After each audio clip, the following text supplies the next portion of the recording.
आइए आज समस्त वीएलई फ्रेंडों को डीजीपे पर जो हम ट्रांजैक्शन करते हैं उसके जितने भी ट्रांजैक्शंस होते हैं, चाहे वो ट्रांजैक्शन डिसलाइन हो, फेल हो, पे आउट हो, डीएमटी हो, मनी ट्रांसफ़र हो, विड्रॉल हो, पे आउट हो, सीएससी वॉलेट हो, जितने भी प्रकार के ट्रांजैक्शन होते हैं उन सबके रिसिप्ट जनरेट होते हैं।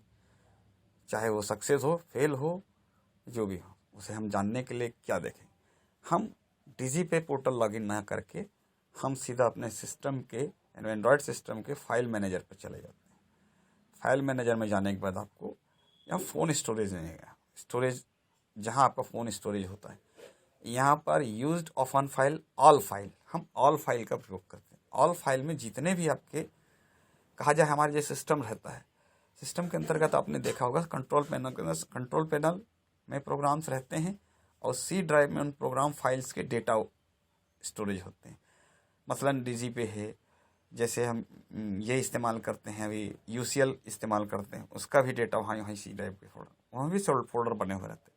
इसमें भी डॉक्यूमेंट, डाउनलोड, व्हाट्सअप, मूवी, ये जो डीसीएम, डीजीपे, ये आपका डीजीपे का ऑप्शन आया, देखेंगे आप, वापस लेके जाता हूँ आपको फिर से। ठीक, ये ऑल फाइल यहाँ पर देखेंगे, सारे ही दिखेंगे। यहाँ पर आपको डीजीपे का फोल्डर दिखेगा। ठीक है, ये डीजीपे का फोल्डर आप ओपन करेंगे, इस पर आप देखेंगे करंट वाला है यहाँ। उसके बाद नीचे आप चले जाएंगे, जब से आपने अपना एंड्रॉयड सिस्टम बदला नहीं है, जब से आपने एंड्रॉयड सिस्टम आपका बदला नहीं है या फॉर्मेट नहीं हुआ है, रीस्टोर नहीं हुआ है, तब तक जब से आप ट्रांजैक्शन कर रहे हैं सारे डेटा इस पर मौजूद रहते हैं। आपको मैं लास्ट दिखा दूं, मेरा लास्ट वर्जन ट्रांजैक्शन ये है आपका 12/9/46 और आपका डेट, हम इस पर चले जाते हैं, ये फोटो इमेज पर आते हैं इसका फाइल ढूंढने के लिए। ये आपको डिक्लाइन ट्रांजैक्शन मिलेगा, डिक्लाइन ट्रांजैक्शन हैज़ फेल्ड। ठीक है, ये कब का है, किस डेट का है, 23 दिसंबर 2020 आपको दिख रहा होगा और टाइम दिख रहा होगा, आप सामने देखेंगे ध्यान से, 23 दिसंबर 2020 यानी कि 12:48। मिनी स्टेटमेंट, आपका total details, UID reference, customer ID, जिस कस्टमर आधार नंबर से आपने पेमेंट निकाला वो, stand RR register reference number, terminal ID आपका सीएससी आईडी हो जाता है, यूआईडी रेफरेंस से ट्रांजैक्शन स्टेटस डिक्लाइन एंड, और message Aadhaar does not exist in CDR fail. इसका मतलब होता है कि या तो आधार सिस्टम, आधार जो है, आधार नंबर है वो यूआईडीए के पोर्टल पर या तो ब्लॉक है, बायोमेट्रिक्स ब्लॉक होने के कारण होता है या कई अन्य कारणों से होता है, स्पष्ट लिखा। और आप नीचे देखेंगे तो 4.5 वर्जन एंड्रॉयड का जब 4.5 वर्जन ए चल रहा था उस समय से रिकॉर्डेड है ये। आप जितने भी चले जाएंगे उसके बाद ये उस डेट का है। इसी तरह से आप आएंगे यहाँ पर और दूसरे हैं, ये आप देखेंगे ट्रांजैक्शन सक्सेसफुल। ठीक है, ये ट्रांजैक्शन सक्सेसफुल है स्टेटस, इसमें आप ध्यान से देखेंगे तो आपका सारे रेफरेंस नंबर जनरेट रखते हैं। कस्टमर आईडी जो आधार नंबर का 4 डिजिट लास्ट है, चाहे approved ID, transaction successful, message success, transaction, ये आईडी ट्रांजैक्शन आईडी मेन कहलाता है। ये ट्रांजैक्शन आईडी कौन सा बैंक है, अमाउंट है और उसके अकाउंट में शेष बैलेंस की राशि। कस्टमर आपके पास कभी शिकायत करता है कि मुझ दिन इतना पैसा निकाला था और इतना पैसा बचा था, आप उसको ये शो कर सकते हैं एनी टाइम। ये है 27 जनवरी 2021 10:34 पर, ये 23/12 हो गए। इसी तरह हम पीछे चलते चले जाएंगे 19/1 का, ये भी आपका डिसलाइन है। डिसलाइन का कारण आपका biometric data not mismatch, customer ID इसका ये। उसके बाद अगला चले जाएंगे आप 19 की 19 तारीख के हिसाब, ये बैलेंस इंक्वायरी है आपका 19 जनवरी का। आपने जिस तरह उसमें जितना ट्रांजैक्शन किए होंगे सारे डेटा मौजूद रहते हैं, मिनी स्टेटमेंट है वो। हमको कभी कभी ज़रूरत पड़ती है कि अपने ट्रांजैक्शन डेटा को शेयर करना, या मेरा किसी कारण से हमारा डेटा फेल हो जाता है, ट्रांजैक्शन फेल हो जाता है, हम कंप्लेंट डालते हैं या ग्रुप में शेयर करते हैं, सर हमारा ये समस्या पे आउट किया, ट्रांजेक्शन किया, फेल आया, मेरे अकाउंट में नहीं आया, कस्टमर के वॉलेट में नहीं गया, आपके पास तो, मुझे जहाँ तक याद जानता हूँ, मैं अपने अनुभव से मैं कहता हूँ कि कम से कम 95% या 98% लोग कभी भी न तो रिसिप्ट प्रिंट करते हैं, न रजिस्टर मेंटेन करते हैं। उन चीज़ों को, जिन चीज़ों की जानकारी उनको होनी चाहिए वो, अब हम अगर कोई आप कंप्लेंट डालते हैं तो किस बुनियाद पर डालेंगे?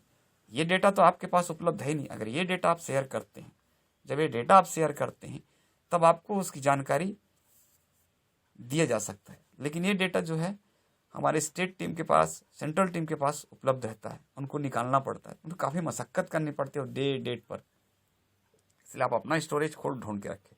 इनकेस आपको ऐसा लगता है कि मेरा सिस्टम कभी खराब हो गया, कुछ हो गया, इसके लिए ये फाइल को आप कॉपी करके, यानी स्टोर उठा करके यहाँ से USB डाटाबेस से अपने सिस्टम के अन्य जगहों पर भी ले जा करके फोल्डर बना करके रख सकते हैं, जो हमेशा रहेगा।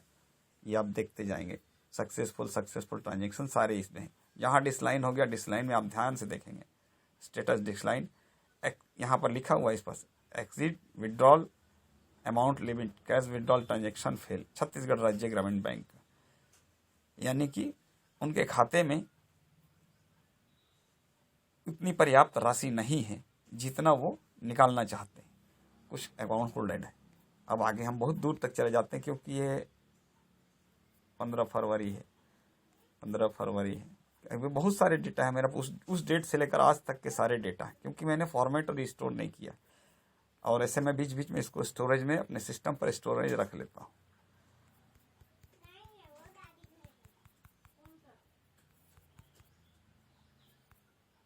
पे आउट का भी रहेगा, आपका विड्रॉल रहेगा, कार्ड ट्रांजेक्शन्स भी रहते हैं।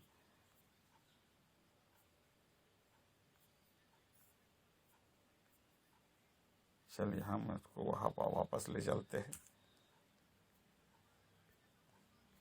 हम आपको तरोताज़ा दिखाते हैं करंट।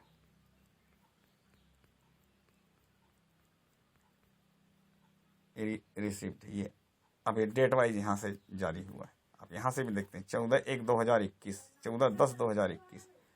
हम उस डेट वाइज भी चले जाते हैं 7/12/2021। तो जो है डेट जो है इसके शॉर्ट डेट कर सकते हैं, A to Z कर सकते हैं, यहाँ ऑप्शंस रहते हैं। यहाँ है by time, by type, by name, ऐसा रहता है, इसको हिसाब से कर सकते हैं। इसलिए हम इसको कैंसिल करते हैं और अपना वापस रिसेंट पे चलता है। 18 जुलाई 2022 यानी विगत कल का है। हम इस पर आते हैं ट्रांजेक्शन पर। अब देखेंगे कल जो भी ट्रांजेक्शन हुआ। अब लेटेस्ट वर्जन जो हम इस्तेमाल कर रहे हैं आज का, वो 6.9 है, 6.9 एंड्रॉयड पर। ये देख लीजिए आपका है, बैलेंस इंक्वायरी हुआ, ठीक है, ट्रांजेक्शन हुए, ये ट्रांजेक्शन हुआ है आपको कैश विड्रॉल, कितना उनका ट्रांजेक्शन और कितना बैलेंस है, पूरा स्टेशन है। ये आपका कैश विड्रॉल, ये आपका पे आउट अमाउंट, ये आपका मिनी स्टेटमेंट डिटेल। इस तरह से आप इन सिस्टम में खोज करके अपने स्टोर को फोल्डर कर लें। मैं उम्मीद करता हूँ आप लोगों को कभी दिक्कत नहीं होगी, और शायद ये जानकारी सर्वप्रथम सार्वजनिक रूप से मैं शेयर कर रहा हूँ सब जगह आप लोगों को। इसके पहले ऐसी जानकारी शायद आप लोगों को ना मिली होगी। इस जानकारी के लिए आप लोगों को कैसा लगा, इसकी प्रतिक्रिया आप ग्रुप में देंगे, और मैं उम्मीद करता हूँ कि सारे VLE VC DG पे ऑपरेटर इसको शेयर कर सकते हैं और संभाल के रख सकते हैं। यहाँ का डेटा उठाने के लिए आपको USB केबल लगा करके फोल्डर से उठा करके सिस्टम में स्टोर कर सकते हैं। Okay, good night.